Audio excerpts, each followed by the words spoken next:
ഇന്ന് നമ്മൾ ഉണ്ടാക്കാൻ പോകുന്നത് ഈസി സാൻഡ്വിച്ചിൻ്റെ റെസിപ്പിയാണ്. ഇതിൻ്റെ കൂടെ തന്നെ നല്ലൊരു ഹെൽത്തി മയോണൈസിൻ്റെ റെസിപ്പിയും കൂടി കാണിക്കുന്നുണ്ട്. വീട്ടിലുള്ള സാധനങ്ങൾ കൊണ്ട് തന്നെ പെട്ടെന്ന് ഉണ്ടാക്കിയെടുക്കാൻ പറ്റുന്ന നല്ലൊരു ടേസ്റ്റി സാൻഡ്വിച്ചാണ്. അപ്പോൾ നമുക്കിത് എങ്ങനെ ഉണ്ടാക്കുക നോക്കാം. അതിനായിട്ട് ഞാനിവിടെ 4 മുട്ട പുഴുങ്ങിയെടുത്തിട്ടുണ്ട്. മയോണൈസ് റെഡിയാക്കാനായിട്ട് 2 പുഴുങ്ങിയ മുട്ടയാണ് നമ്മൾ എടുക്കുന്നത്. അതേപോലെ കട്ട് ചെയ്തിട്ട് മിക്സിയുടെ ജാറിലേക്ക് ഇട്ട് കൊടുക്കാം. ഇതിലേക്ക് 2 വെളുത്തുള്ളിയാണ് ഇട്ടെടുക്കുന്നത്.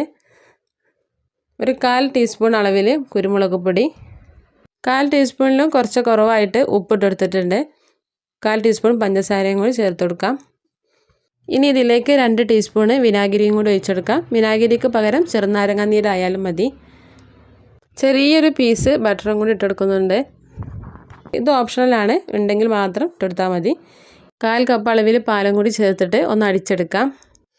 അടിച്ചെടുക്കുമ്പോൾ തിക്കായിട്ടാണ് കിട്ടണത് വെച്ചെങ്കിൽ കുറച്ച് പാലും കൂടി ഒഴിച്ചെടുത്തിട്ട് നമുക്ക് ഒന്നുകൂടി അടിച്ചെടുക്കാം. നല്ല ഫൈനായിട്ട് തന്നെ അടിച്ചെടുത്തിട്ടുണ്ട്. ഓയിലൊന്നും ചേർക്കാതെ നല്ല ഹെൽത്തി ആയിട്ടുള്ളൊരു മയോണൈസാണിത്. ഇനി നമുക്കൊരു പാത്രത്തിലേക്ക് ബാക്കിയുള്ള 2 പുഴുങ്ങിയ കോഴിമുട്ടയും കൂടി വെച്ചെടുത്തിട്ട് ഇതേപോലെ ഫോർക്കോടെ നല്ല ഉടച്ചെടുക്കുകയാണ്. നല്ല പോലെ ഉടച്ചെടുത്തിട്ടുണ്ട്. ഇനി ഇതിലേക്ക് ഒരു മീഡിയം സൈസിലുള്ള സവാള കട്ട് ചെയ്തിട്ട് അതും കൂടി ഇട്ടെടുക്കാം. ഒരു ചെറിയ തക്കാളിയും കൂടി കട്ട് ചെയ്തിട്ട് ഇട്ടെടുത്തിട്ടുണ്ട്.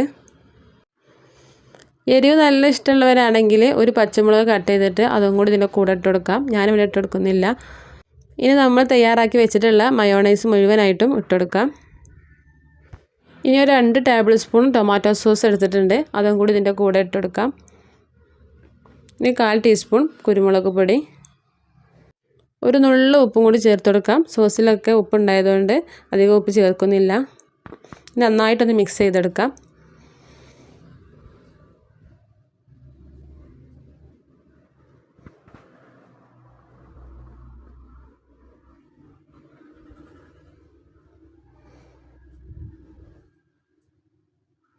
അപ്പോൾ നല്ല പോലെ മിക്സ് ചെയ്തെടുത്തിട്ടുണ്ട്.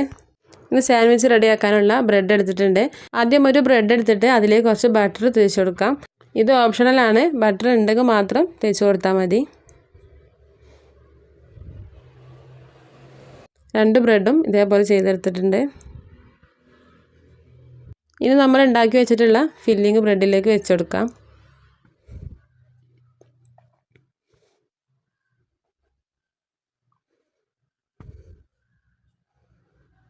ഫില്ലിങ് വെച്ച ശേഷം അതിന് മുകളിലായിട്ട് മറ്റേ ബ്രെഡ് വെച്ചിട്ട് ഒന്ന് അടച്ച് കൊടുക്കാം.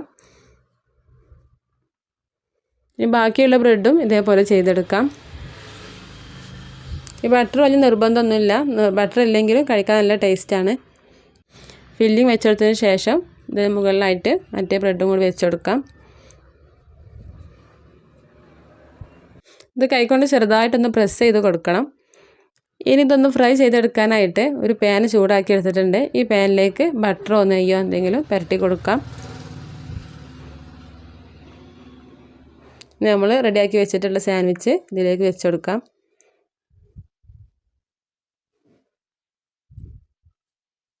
കൂടുതൽ സമയം പാനിലിട്ട് വെക്കേണ്ട ആവശ്യമില്ല. അടിഭാഗം ഒന്ന് മുരിഞ്ഞ് കിട്ടിയപ്പോൾ തന്നെ നമുക്ക് ഇതൊന്ന് മറിച്ചിട്ട് കൊടുക്കാവുന്നതാണ്.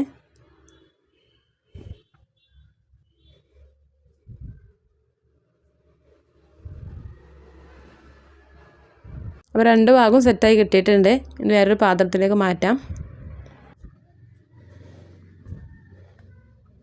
ഇനി ഓരോന്നിൻ്റെയും സെൻറ്റർ ഇതേപോലെ കട്ട് ചെയ്തെടുക്കുന്നുണ്ട്. അപ്പോൾ ഇത്രയേ ഉള്ളൂ, നമ്മുടെ ഹെൽത്തി സാൻഡ്വിച്ച് ഇവിടെ റെഡി ആയിട്ടുണ്ട്. വീട്ടിലുള്ള സാധാരണ ചേരുവകൾ കൊണ്ട് തന്നെ പെട്ടെന്ന് ഉണ്ടാക്കിയെടുക്കാൻ പറ്റിയ നല്ല ടേസ്റ്റി ഉള്ളൊരു സാൻഡ്വിച്ചാണിത്. ബ്രേക്ക്ഫാസ്റ്റ് ആയിട്ടും സ്നാക്കായിട്ടും ഒക്കെ കഴിക്കാവുന്നതാണ്. അപ്പോൾ നിങ്ങളെല്ലാവരും ട്രൈ ചെയ്ത് നോക്കുക. വീഡിയോ ഇഷ്ടപ്പെട്ടാൽ ലൈക്ക് ചെയ്യുക, ഷെയർ ചെയ്യുക, സബ്സ്ക്രൈബ് ചെയ്യുക. അടുത്ത വീഡിയോയുമായി വീണ്ടും കാണാം. താങ്ക്